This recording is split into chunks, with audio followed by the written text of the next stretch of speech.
ایک وقت میں یہ ملک کا اقتصادی مرکز ہوتا تھا۔ شام کا سب سے بڑا اور ترقی یافتہ شہر 4 سال کی فضائی بمباری اور جنگ کے اثرات سے ملبے کا ڈھیر بن گیا ہے۔ اب یہ حکومتی فورسز کے محاصرے میں ہے۔ حکومت کی جاری کردہ اس ویڈیو میں بشار الاسد کے فوجی دستوں کی پیش قدمی دیکھی جا سکتی ہے۔ حکومتی فورسز نے حلب جانے والی ایک اہم سڑک کا کنٹرول حاصل کر کے باغیوں کے لیے ہتھیاروں کی فراہمی کا ایک اہم ذریعہ بند کر دیا ہے۔ حلب کا کنٹرول دونوں فریقوں کے لیے بہت ضروری ہے اور اب حکومت نے پورا شہر واپس لینے کا تہیہ کر لیا ہے۔ اپنے 4 بچوں کا پیٹ بھرنے کے لیے یوسف کے پاس گھر میں سبزیاں اگانے کے علاوہ کوئی راستہ نہیں رہا۔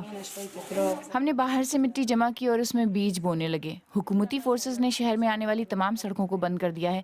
ہمارے پاس اس کے علاوہ اور کچھ کھانے کے لیے نہیں ہے۔ اللہ ہماری مدد کرے۔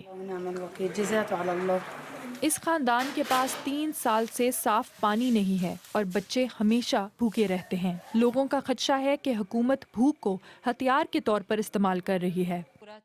حکومتی جہاز لیفلیٹس گرا رہے ہیں جن میں لوگوں کو شہر سے نکل جانے کی ہدایت دی گئی ہے۔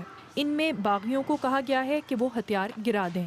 ان پرچیوں پر شہر کے خارجی راستوں کی نشاندہی بھی کی گئی ہے، لیکن بہت سے لوگ اس پیغام کو شک کی نگاہ سے دیکھتے ہیں۔ باغیوں کے ایک سینئر کمانڈر نے یہ کہا، ہم عام لوگوں کے ساتھ شانہ بشانہ کھڑے ہیں۔ ہم نے یہاں رہ کر لڑنے کا فیصلہ کیا ہے اور آخری سانس تک شہر کا دفاع کریں گے۔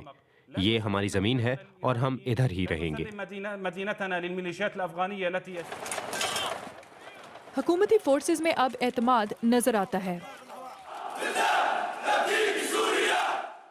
حلب کو واپس حاصل کرنا 4 سال میں حکومت کی سب سے بڑی کامیابی ہوگی۔